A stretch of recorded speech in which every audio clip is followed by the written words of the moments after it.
Let's look at the custom user registration form. Again, we're going to go up to Tools in the main menu, which will bring you to the Advanced Features Management, and select the custom user registration form.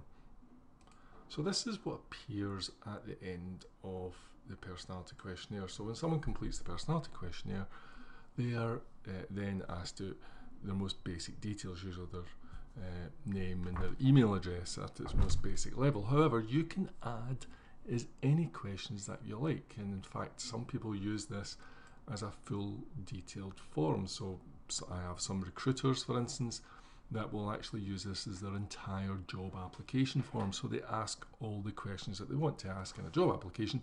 They can create them and add them here. So first thing you need to do is switch it on, so tick the box and press save and make sure it's activated, and then it's quite straightforward. So I've already created 4 questions here, different varieties of one, and to do that you just come to the bottom here and you add a field. So let's say we want to know if they had a driving license, so we'll just put in the question.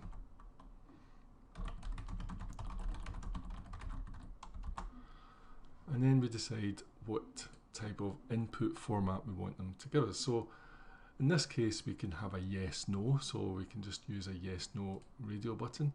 However, we could make it a small text box. We could specify a numeric answer, so if we were saying how many years experience do you have, we would ask for a numeric answer here.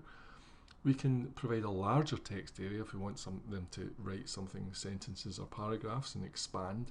Or we can even create a drop-down list. So in this case here, I say we're just going to select the yes no option, and then we can specify what order we want this question to appear in. So in this case here, we're going to make it number 5. And do we want the questions to be mandatory? So let's just say yes. Now you have to be careful. Not all questions can be mandatory in terms of it wouldn't make logical sense. So you need to make sure you think that one through. But you tick the box and then press save, and that's you added the question to the registration form. I say the basic registration form will always ask their first name, their surname, and their email address and their gender. That's mainly because the reports are actually written in either male or female form in terms of text. So let me show you briefly the drop-down list here. So here's one I created earlier called qualifications, and if we click on the options, you can see what will happen is it'll come up with the various options. Now you can create these, you create this drop-down list, you can edit this list, you can add more.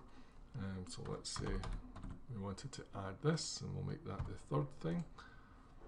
So now that appears in our drop-down. So if we go back to our questionnaire, you'll notice that this opens up in a fresh tab to edit that drop-down list. So if we go back to drop-down list here, and if I refresh, then it will now include the new one